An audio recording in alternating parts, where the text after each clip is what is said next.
새 옷도 사야 하고 나중에 MT도 가야 하고 수업 교재도 사야 하고 동기들이랑 술 약속도 가기로 했는데 돈 나갈 때가 너무 많아. 어떡하지? 알바를 해야 하나? 그때 태구 선배는 밥약때 과외해서 후배들 밥 많이 사줄 수 있다고 한 것 같은데 나도 과외를 해볼까? 근데 나는 동생 과외도 해본 적이 없는데 과외를 잘할 수 있나? 과외를 하고 싶은데 과외 방법을 몰라서 고민이구나.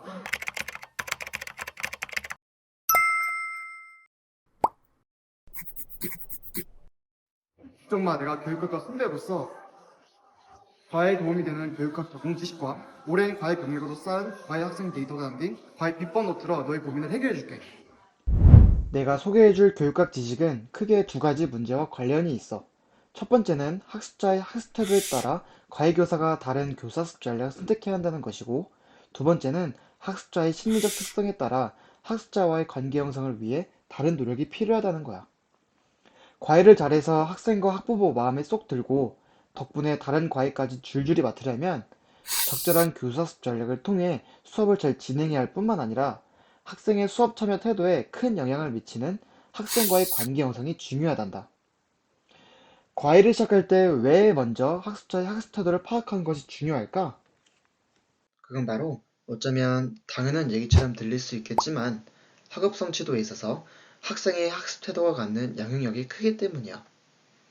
학교 다닐 때 선생님들도 학습 태도가 중요하다고 많이들 강조하셨지. 학습 태도의 개념을 먼저 명확히 소개해 줄게.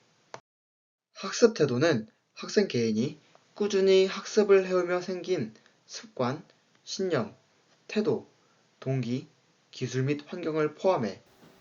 즉, 학습 태도는 학습자가 학습과 관련하여 지속적으로 만들어낸 모든 행동 유형을 뜻하는 거지. 상식적으로 생각해봐도 학습 태도가 좋은 학생은 좋은 성적을 거둘 가능성이 높겠지. 실증적인 자료들 역시 이를 뒷받침하고 있어. 실제로 학습 태도와 학업 성취도와의 관련이 높다는 것을 지지하는 연구가 많아. 학습 태도가 중요하다는 것은 충분히 알겠는데, 과외교사인 우리가 학생의 학습 태도를 어떻게 변화시킬 수 있을까?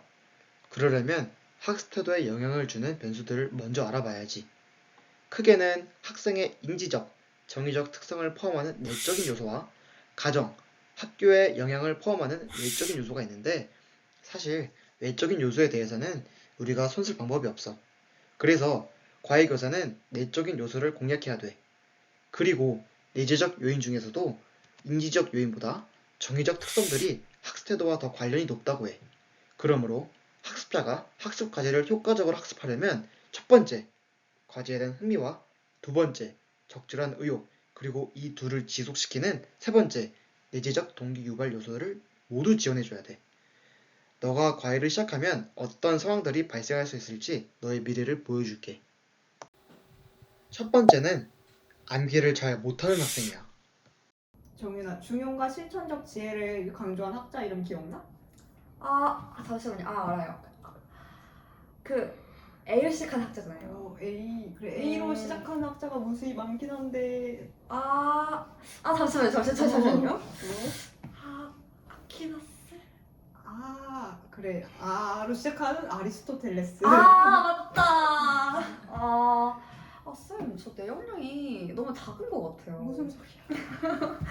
아니, 사실 주변 애들 보면 나중에 까먹어도 시험 벼락치러 완전 잘 보고 그러던데 저는 한 번에 외우려고 하면 내용량이 꽉 차가지고 못 외우고 있어요. 전 장기 기억이랑 단기 기억 다 나쁜 걸까요? 지금 본 학생들의 말에는 인간의 기억에 관한 두 가지 대표적인 오해가 숨어 있어. 배경 설명을 먼저 해주면 학생의 머릿속에서 일어나는 학습을 탐구하는 교육학의 분야는 인지주의 이론과 정보처리 이론이야. 인지주의 이론은 학습자가 외부에서 주어지는 정보를 내적으로 받아들이고 학습해서 인지구조를 변화시키는 과정을 탐구해. 정보처리 이론은 컴퓨터와 유사하게 뇌가 정보를 처리하고 저장하고 필요할 때 불러내는 기억의 과정을 설명하는 이론이야. 정보처리 이론의 모형을 보면 사람의 기억은 외부의 자극들이 들어오는 감각기억, 수많은 감각기억 중 일부에만 주의를 기울이고 그 정보를 10초에서 20초 동안 유지하여 정보를 의식적으로 처리할 수 있게 해주는 단기기억, 기억의 저장소인 장기기억으로 나눌 수 있어. 장기 기억의 용량은 무제한이야. 그러면 본격적으로 기억에 대한 오해 첫 번째.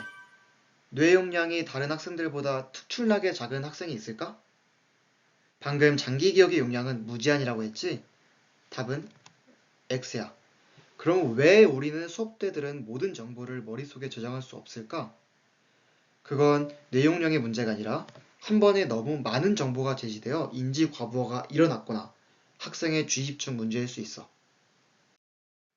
매직 넘버 7은 인간이 한 번에 기억할 수 있는 단위는 7개 내외 정도라는 이론이야. 과외교사는 학생에게 학습 자료를 제시할 때 무리해서 한 번에 많은 내용을 전달하려 하지 말고 학습 내용을 7개 정도의 단위로 묶어서 제시해 주는 게 좋아. 이를 묶기 전략이라고 해. 그리고 학생이 수업에 집중하고 수업을 더 잘 이해하려면 정교화 전략을 활용할 수 있어. 장기 기억에는 정보가 하나씩 독립적으로 저장되어 있는 게 아니라 관련된 정보끼리 밀접하게 연결되어 있거든. 그래서 새로운 정보를 학습할 때에는 학생이 가진 배경 지식과 연결을 해주는 게 효과적이고 이를 정교화 전략이라고 해. 예를 들어 국어의 문법 중 문장 성분을 배워야 하면 관련된 배경 지식인 품사부터 복습하는 게 도움이 될 수 있어. 오해 두 번째는 벼락치기를 잘하는 학생은 장기 기억은 안 좋아도 단기 기억이 좋다는 것이야. 아까 단기 기억은 얼마 동안 유지된다고 했지? 그래, 10초에서 20초야. 그렇다면 공부한 다음날 시험에서 답을 쓸 수 있었다는 것은 이미 정보가 장기 기억으로 넘어갔다는 뜻이지. 그런데 왜 나중이면 공부한 걸 다 까먹을까? 그건 정보가 장기 기억으로 넘어갔더라도 인출이 안 될 수 있기 때문이야. 장기 기억에 있는 정보를 떠올리는 것을 인출이라고 하는데 인출은 여러 번 할수록 기억의 강도는 강화돼. 반대로 인출 연습이 안 되어 있다면 필요한 순간에 정보가 떠오르지 않는 인출 실패가 일어날 수 있어. 과외교사의 역할은 학생이 인출을 쉽게 할 수 있도록 도와주는 거겠지? 인출 연습을 많이 할 수 있게. 학생이 싫어하더라도 반복적인 퀴즈와 오답의 반복적인 풀이를 하는 것이 그래서 중요해. 추가로 장기 기억을 작업 기억으로 불러오는 것을 도와주는 단어나 자극을 인출 단서라고 해. 수업 때 다양한 인출 단서를 만들어주는 것도 좋은 전략이야. 너도 태정, 태세, 문단세는 아직 외우지? 그렇게 머리 글자나 익숙한 노래의 음을 이용하는 게 인출 단서야. 너가 만날 수 있는 또 다른 학생은 자신의 수준을 객관적으로 파악하지 못하는 학생이야. 수업 중에는 다 이해하고 외운 것 같았는데 막상 혼자 공부했을 때는 아무것도 떠오르지 않아서 당황한 실수 외에도 학생들은 자신의 학습 정도를 정확하게 판단하기 어려워.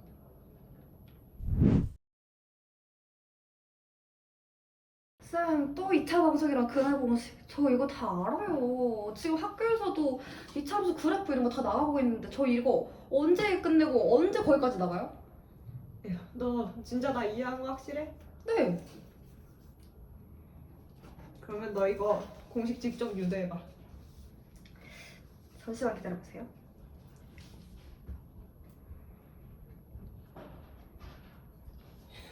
아직이야?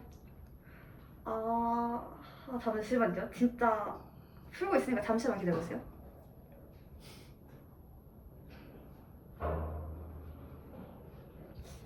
연필이 쓸데없이 움직이는 것 같은데? 너 그러면 이 문제 한번 풀어봐봐.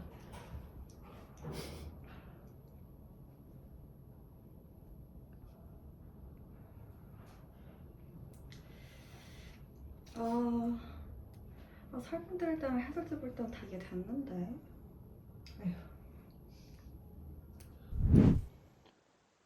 지금 본 학생처럼 자신의 수준을 잘 모르는 학생을 지도하려면 조망인지의 개념을 알아야 해. 조망인지는 메타인지라고도 하는데 이 단어는 너도 들어본 적 있지?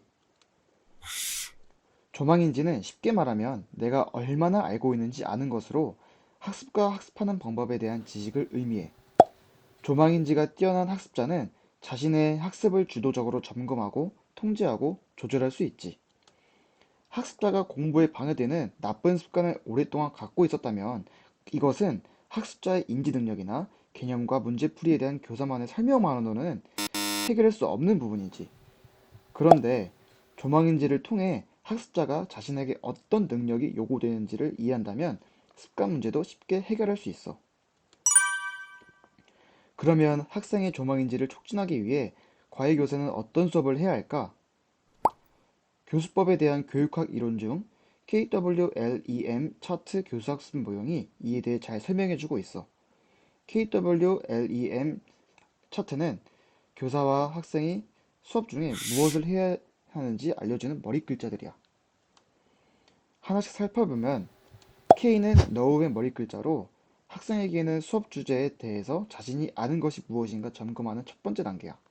이때 교수자는 학생이 얼마만큼 알고 있는지 파악해서 수업 내용을 계획하고 동기부여를 해야 해. 과외에 실제로 적용한다면 첫 수업 전에 간단한 수준 테스트를 진행해 볼 수 있겠지? 꼭 거창하게 테스트를 준비하지 않아도 구두로 하는 질문도 좋아. 두 번째 W는 원투의 머리 글자로 학생은 수업 주제에 대해서 질문과 호기심을 가지며 앞서 이끌어낸 동기를 발전시켜가. 교사는 학생에게 수업 주제에 대해서 무엇을 알고 싶은지 질문해서 학생이 내적인 호기심을 갖도록 유도해야 해. 과외에 적용한다면 첫 수업 때 어떤 부분이 필요해서 과외를 하게 됐는지 학생과 이야기를 나누어 과외 수업의 방향을 잡고 매 수업마다 주제와 관련된 학생의 경험에 대해 질문을 해줄 수 있겠지?